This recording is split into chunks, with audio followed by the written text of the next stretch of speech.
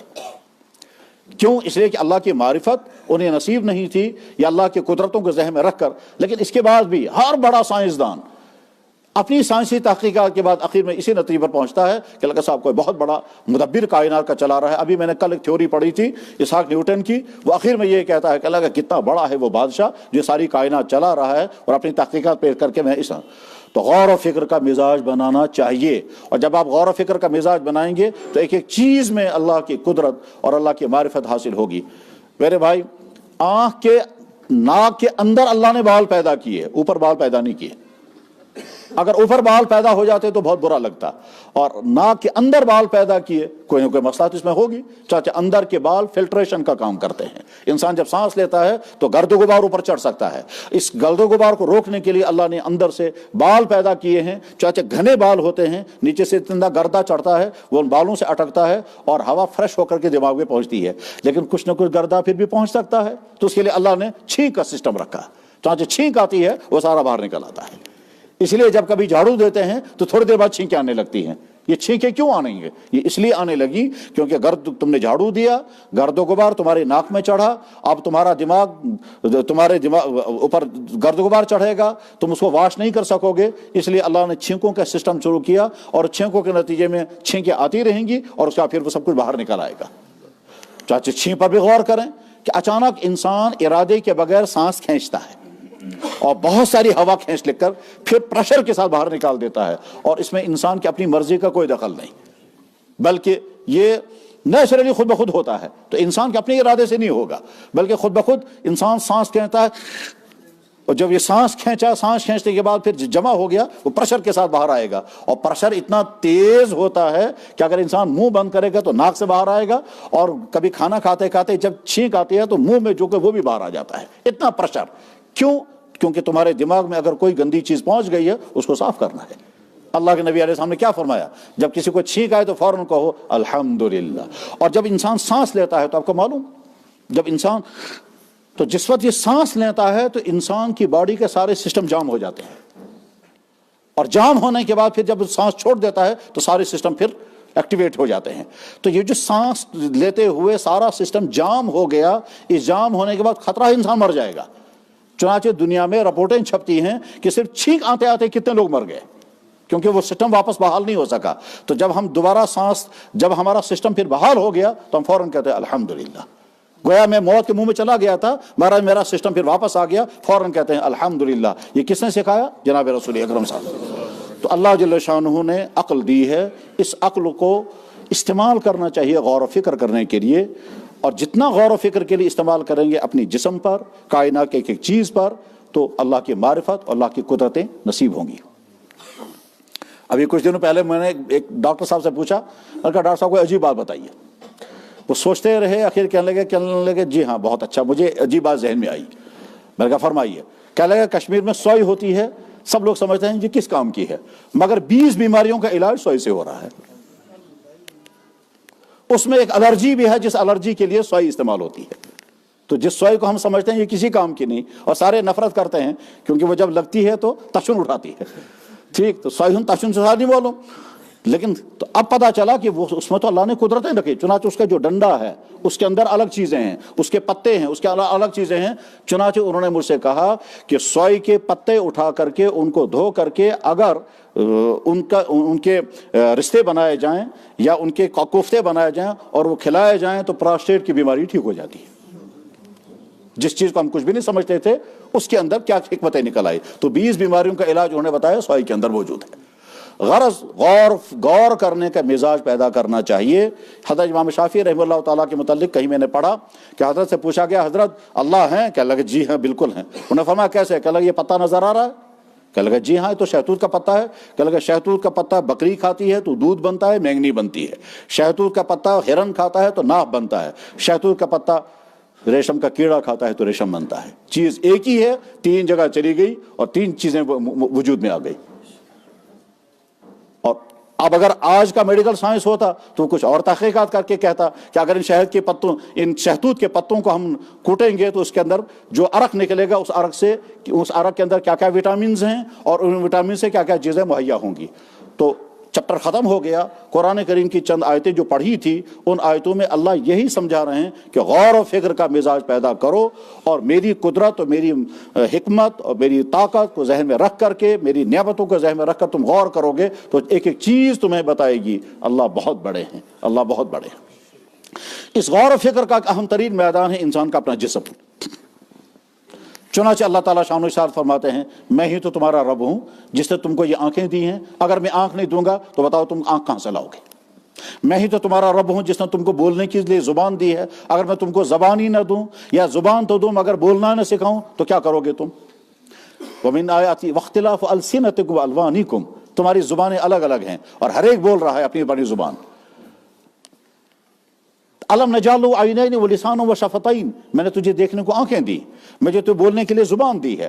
وشفتین، منہ اندر سے تر رکھنا ہے، کیونکہ اگر منہ خشک ہو جائے گا تو اس کے بعد پھر انسان بے قرار ہو جائے گا اور کھانا کھا ہی نہیں سکتا ہے اگر منہ کے اندر لعاب پیدا نہ ہو، اگر منہ کے اندر تھوک پیدا نہ ہو. اس کو اندر سے تر رکھنے کے لیے ایک طرف سے سسٹم رکھا، گلینڈز رکھے جن گلینڈز کے اندر سے پانی نکل کر کے آتا ہے اور وہی تھوک بنتا ہے، اور اوپر سے ہونٹ لگائے کیونکہ ہونٹ بند رہنا چاہیے ورنہ ہوا سے منہ خشک ہو جائے گا. چاچہ بعض دفعہ انسان کا جب منہ خشک ہوتا ہے ایشون ہے خشک گساں ہکان تو ہکان تریچن باوجود پانی پینے کے باوجود منہ تر نہیں ہوتا، اس کا مطلب گلینڈز کام نہیں کر رہے ہیں.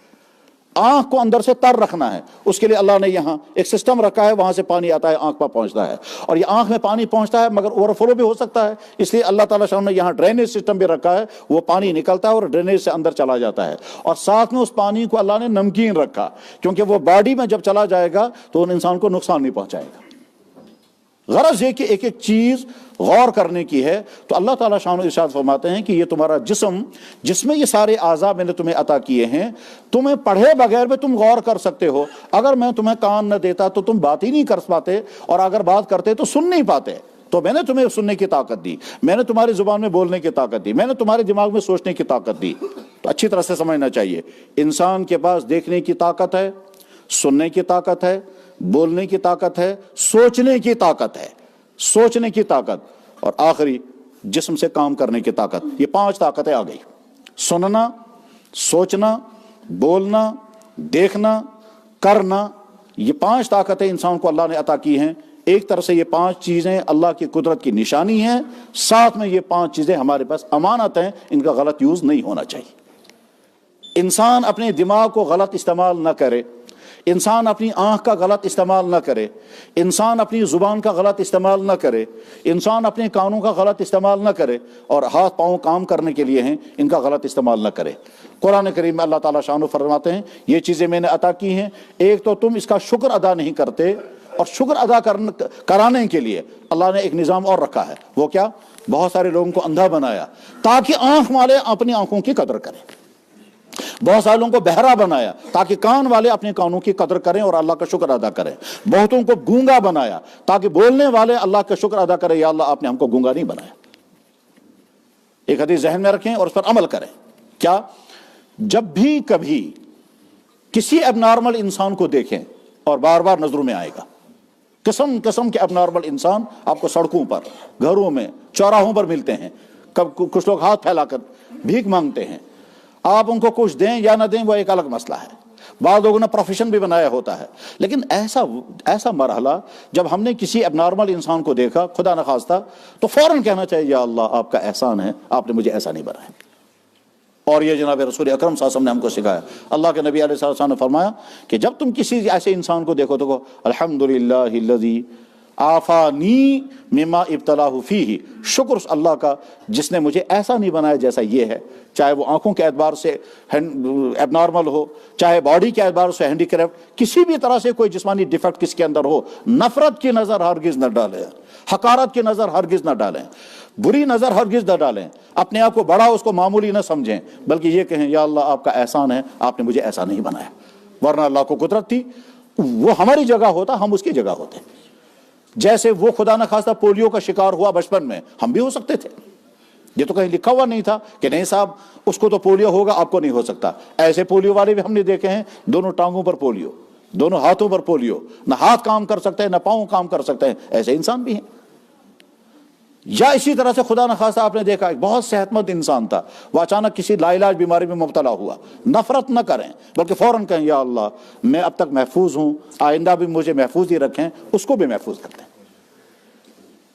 ورنہ کبھی ایسا ہوتا ہے اگر کسی اب نارمل انسان کو انسان نے دیکھا اور دل میں اس کی حقارت آ گئی تو کبھی اللہ جل شانہ کو جلال آ جاتا ہے کہ میرے اس بندے کو مصیبت آئی ہے اور میں نے ڈالی اس میں میری کوئی حکمت ہوگی، تو نے اس کا حقارت کی نظر ڈالی، اب تجھے تب تک تجھے موت نہیں دوں گا جب تک تجھے اسی مصیبت میں نہیں پھنسنا.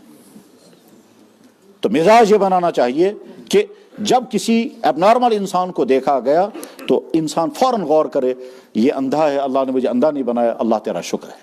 یہ بہرا ہے، اللہ نے مجھے بہرا نہیں بنایا، اللہ تیرا شکر ہے. یہ گونگا ہے، اللہ نے مجھے گونگا نہیں بنایا، یا اللہ تیرا شکر ہے.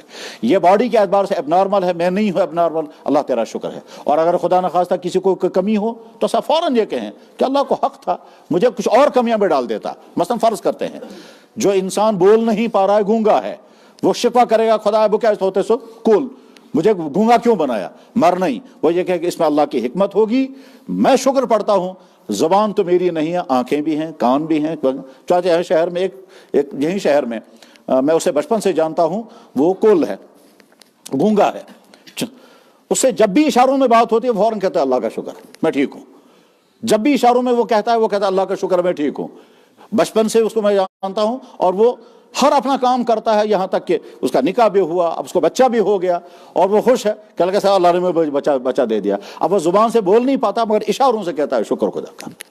تو شکر کا مزاج ہونا چاہیے اگر کسی کے اندر کوئی کمی رہی ہو. یہ باڈی چونکہ اللہ کی قدرتوں کی نشانی ہے، اور ایک ایک چیز پر غور کرنا چاہیے. اس غور کرنے کے بعد پھر اللہ کی قدرتوں کا احساس کرنا چاہیے، اور ہر وقت ذہن میں رکھنا. ہم سونے کے لیے لیٹے، اگر اللہ تعالیٰ شانو نیند نہیں دیں گے تو کیا کریں گے؟ کچھ نہیں کر سکتے. ہم اے سی لگا سکتے ہیں، قالین بچھا سکتے ہیں، بہترین بیڈ لا سکتے ہیں، حمام گرم کر سکتے ہیں. سردیاں ہوں گے تو گرمی کا انتظام کریں گے، گرمیاں ہوں گے تو ٹھنڈا کا انتظام کریں گے، مگر نیند نہیں لا سکتے.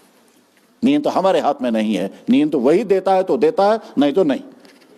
تو اچھا کل مجھے ایک صاحب فون کر کے کہہ رہے تھے، کہنے لگا جی یہاں ایک نو مسلم ہے اور اس کو نیند نہیں آتی ہے، وہ شراب پی کے بھی تھک گیا مگر نیند نہیں آتی ہے، اور 50 ٹیبلٹیں کھاتا ہے پھر بھی نیند نہیں آتی ہے. تو وہ پوچھتا ہے مجھے بتاؤ کیا؟ تو میں نے کہا اسے کہو تم جس اللہ نے نیند اتاری ہے اس اللہ کو پہلے مانو، پھر وہ تمہیں نیند دے دے گا. آج صبح اس نے فون کیا، کہنے لگا جی کل رات اس نے کہا او مالک میں نے تجھے مان لیا، مجھے نیند دے دے، تو آج رات وہ سویا. تو میں نے کہا اب آگے اگلی بات جمعے کے بعد بتائیں گے، اب اس کو دعوت دیں گے اسلام کی، اور یہاں جموں میں ہے. تو غرض یہ کہ ایک ایک چیز اللہ کی قدرتوں کی نشانیاں ہیں. ہم سوئے، نیند میں رات میں پیاس لگی، ہم بیدار ہو جاتے ہیں. نیند میں رات میں پیشاب کی ضرورت پیش آ گئی، آنکھ کھل جاتی ہے. یہ کون اٹھاتا ہے انسان کو؟ اور اگر نیند میں ہی پیشاب نکل آئے تو صبح سب کو معلوم ہے بستر کا کیا حال ہوگا. لیکن ہم بیدار ہو جاتے ہیں، بیدار ہونے کے بعد جا کر پیشاب کر کے واپس آتے ہیں، پھر سوتے ہیں، پھر نیند آ جاتی ہے. رات کو پیاس لگی، اندر گلا خشک ہو گیا کیونکہ شام کو ہیوی کھانا کھایا تھا اور اسپائسی کھانا کھایا تھا. رات کو پیاس لگ گئی، منہ خشک ہو گیا تو آپ کو کون بیدار کر دیتا ہے؟ اور آپ اٹھتے ہیں فوراً گٹا گٹ پانی پیا، پانی پینے کے بعد فوراً لیٹ گئے.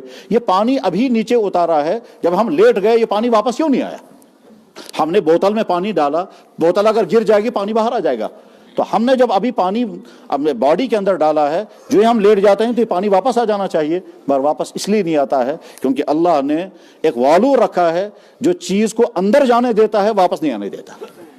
اس لیے کھانا کھانے کے بعد اگر کوئی آدمی الٹا لٹک جائے گا، ٹانگیں اوپر کرے گا، سر نیچے کرے گا، کھانا واپس آئے گا کہ نہیں آئے؟ کیوں نہیں آتا واپس کھانا؟ ابھی تو ہم نے تھیلے میں ڈالا، یہ کھانا ابھی چبا کر ہم نے معدے میں ڈالا، یہ واپس کیوں نہیں آیا؟ اس لیے کہ اللہ نے نظام بنایا میرے اس بندے کو کھانا کھانے کے بعد آرام بھی کرنا ہے. اب کھانا کھانے کے بعد جب آرام کرے گا تو کھانا اس کا واپس آ جائے گا، یہ پھسل کر کے پھر منہ میں سارا آ جائے گا. اس لیے اللہ نے نظام یہ بنایا، چیز اندر تو جائے گی، باہر واپس نہیں آئے گی. جیسے پیشاب باہر تو آئے گا، واپس نہیں جا سکتا. ماں کی چھاتی سے دودھ باہر تو آئے گا، واپس نہیں جا سکتا. اسی طرح سے تو غور کرنے کا مزاج بنائیں. اسی لیے کہتے ہیں ایک گھڑی کا غور و فکر 100 سال کی عبادت سے زیادہ بہتر ہے. یہ ہے وہ غور و فکر، اس کے نتیجے میں اللہ کی معرفت حاصل ہوتی ہے. تو انسان کا یہ جسم جو اللہ کی امانت ہے، اس امانت کا غلط استعمال نہیں کرنا ہے. امانت کا غلط استعمال، انسان اپنے دماغ سے بری باتیں سوچے، برے پلان بنائے، دوسروں کو نقصان پہنچانے کی تدبیریں سوچے، فراڈ بزنس کی ترکیبیں سوچے، کسی کو پھنسانے کی ترکیبیں سوچے، تو اس انسان کا دماغ کا غلط استعمال ہے. کسی کا پیسہ ہڑپ کرنے کی تدبیریں سوچے، فراڈ کرنے کی تدبیریں سوچے. یہ دنیا میں جو سارے فراڈ ہوتے ہیں وہ دماغ سوچ کر تو کرتے ہیں. ابھی مجھے کل ایک صاحب بتا رہے تھے، کہا کہ جناب کوئی بینک کا مینیجر، واللہ عالم کون صاحب ہوں گے، کہتا ہے اس کو کوئی میسج آئی آپ کے نام پر اتنا پیسہ فلاں جگہ سے آ رہا ہے، برائے کرم آپ اپنا وہ کوڈ ورڈ اور ساری ڈیٹیل بتا دیں، ہم آپ کے نام پیسہ ٹرانسفر کریں گے. اسے جو ہی ان کو وہ اپنی وہ ڈیٹیلز بتائی تو اس کے اکاؤنٹ سے پیسے نکال لیں گے. اب بیچارے وہ پیسہ وہاں سے کہاں آتا، اس کے اکاؤنٹ سے پیسہ نکال لیا گیا. آپ کے پاس جو میسج آتی ہوگی،